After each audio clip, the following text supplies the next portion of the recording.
K českým Vánocům patří kapr, vánoční cukroví a určitě ruská pohádka Mrazík. A tato tradice přetrvává navzdory času a historickým událostem. Vánoční pohádku natočil v roce 1964 sovětský režisér Aleksandr Arturovič Rou, který dal dohromady oblíbené postavy moudrého Mrazíka, zákeřné Ježibaby, míle nástěnky a krasavce Ivanka a okořenil to krásným humorem. Pohádka se točila už téměř před 60 lety a tak Vánoce roku 2020 sláví už jenom 3 zúčastnění herci, jak z ruské, tak i z české strany. Nástěnka Natálie Sedych, Marfuša Inna Čuriková a český daber Ivanka Josef Zima. Podle krasobruslářky a baletky Natálie Sedych, která stvárnila Nástěnku, vypadala její cesta k filmu sama o sobě jako pohádka. Po ukončení sportovní kariéry ji pozvali, aby se zúčastnila novoročního svátku na ledě, který měl být v přímém přenosu. A právě v televizi ji uviděl režisér Aleksandr Rou. Studovala jsem v baletní škole Bolšova teatra a pro studenty platil zákaz krasobruslení, jízdy na koních a kolech. Už několik let jsem nebruslila, když mi zavolali s nabídkou. Váhala jsem, protože jsem se strašně bála problémů ve škole, ale led mi strašně chyběl. Šla jsem do rizika a souhlasila jsem. To, že jsem dostala roli v Mrazíkovi, je velká náhoda, protože jsem bruslila i přes zákaz školy. A vyšlo to tak, že nikdo to ve škole neviděl, ale režisér Aleksandr Arturovič byl akorát u televize. Byla to její první role na velkém filmovém platně, i když už nějaké zkušenosti s natáčením měla. Já jsem už trochu natáčela v dětství v reklamě, ochránce před požárem a v případě požáru volej 01. Sama sebe jsem už brala jako herečku. Nějakou představu už jsem měla, ale zjistila jsem, že to nemá nic společného s velkým filmem. Musím říct, že se mi to všechno strašně zalíbilo. Bylo to poprvé, proto to bylo všechno neobvyklé, všechno nové a k tomu to ještě byla pohádka. Opravdu jsem se cítila jako v pohádce. Postava Nástěnky se Natálii Sedych velmi líbila. V tom věku jsem byla povahově hodně podobná Nastěnce. Skoro jsem nemusela ani hrát. Postava se mi moc zalíbila, už když jsem si přečetla scénář. Ve svých 14 letech Natálie hodně věcí zažila na pláce poprvé.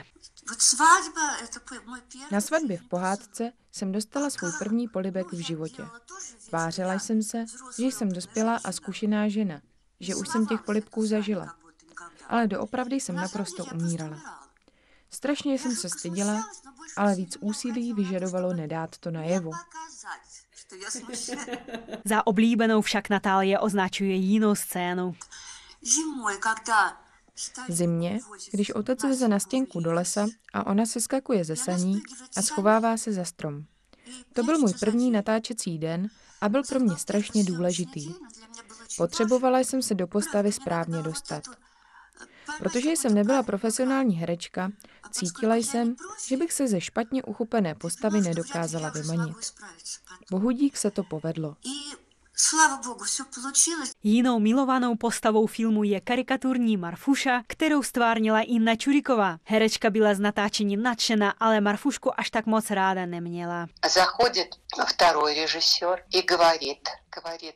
Po zkouškách přišel druhý režisér a řekl, je potřeba ji udělat ošklivou.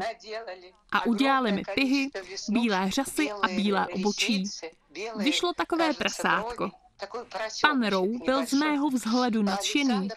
Já až tak moc ne. Ale co bych neudělala pro umění? Čuriková popisuje i několik zajímavých příhod z natáčení. Byla jsem nadšená z Aleksandra Arturoviče. On byl režisér i dramaturg, s umělci vymýšlel triky, například když z pařezu vyrůstají kytky, pak na modrookého krasavce herce Eduarda Izotova, který hrál Ivánka, dal medvědí hlavu a nikdo ani neměl příležitost si užít, jaký je to hezký muž. Ořechy doopravdy miluji a mně se zdá, že jsem kdysi byla veverkou. Kdo tuto scénu vymyslel, už si nepamatuji, ale všechno jsem dělala a dokonce ani zub jsem si neulomila. Myslela jsem si, že ve scéně, když jsem čekala na Mrazíka, budou v pytlíku se svačinou 2 jablka a mléko, jak mi řekli. Kousla jsem do bílého jablka a zjistila jsem, že je to cibule. Kdyby mi to aspoň řekli dřív, tak jsem se musela tvářit na kameru, jak je všechno výborné a jak hodně mi ta cibule chutná. Když se herci poprvé vidí na platně, pokaždé zažijí šok.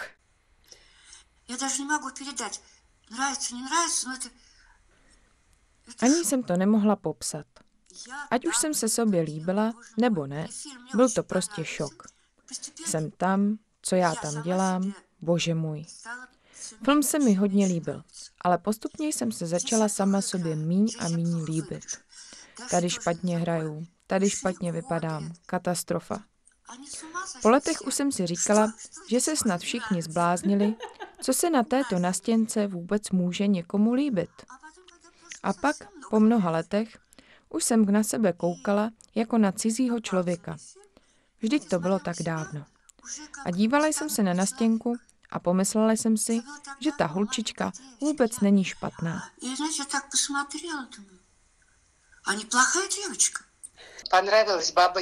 Mně se hodně líbila Ježibaba. Geniální herec Miller. Takový pohyblivý. Nastěnka byla strašně roztomilá, ale já jsem se sobě až tak moc nelíbila. Ale co se tam může líbit, když mluvíme o vzhledu? A povaha se mi také nelíbila.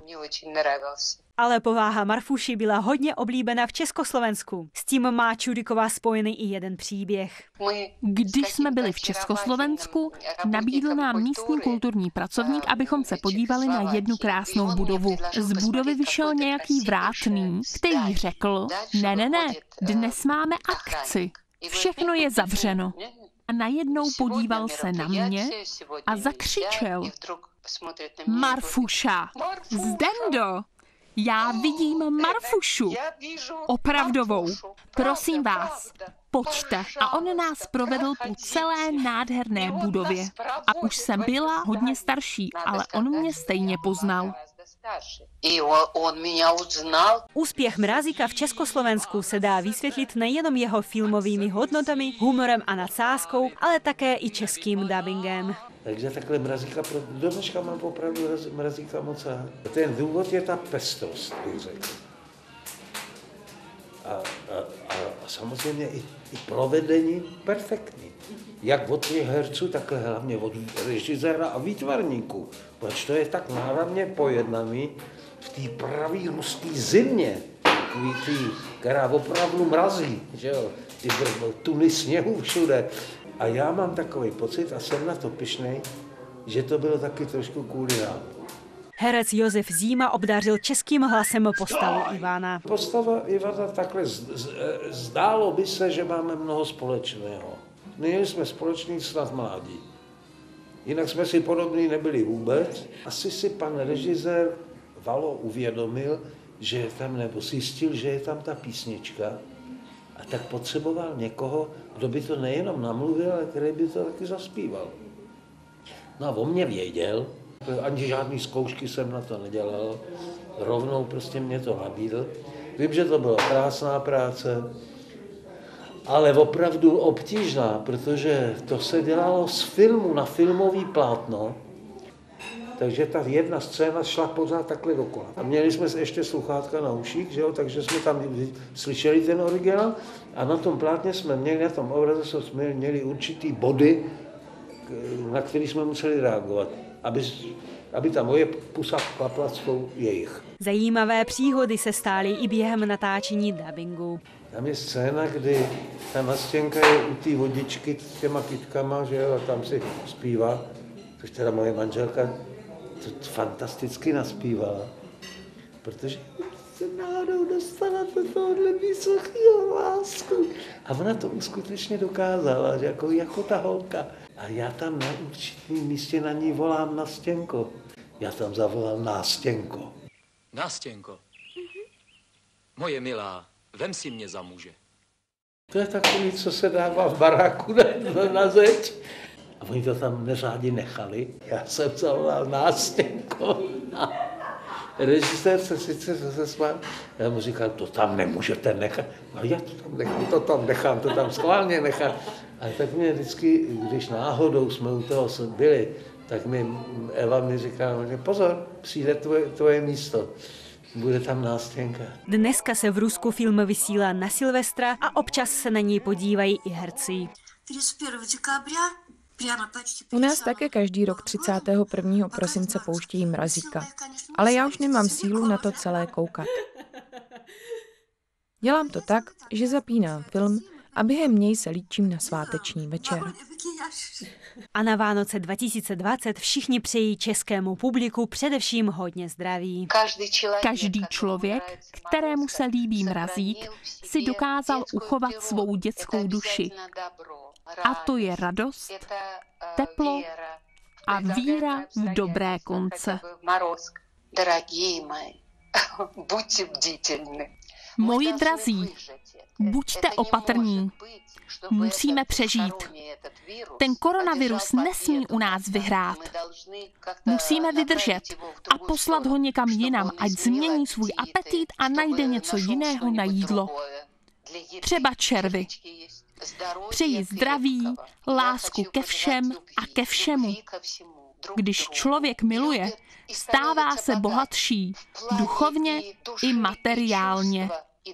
Vydržme to. Jsme spolu. Jenom vydržet.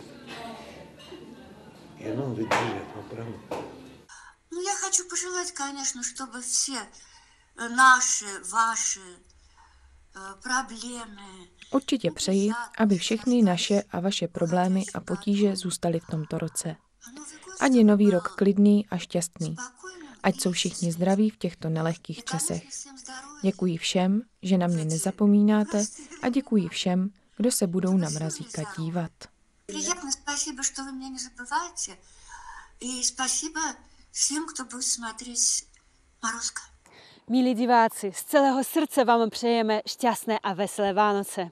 Pro Aplaus TV, Elena Rubcová. Zazvonil zvonec, pohádky je konec.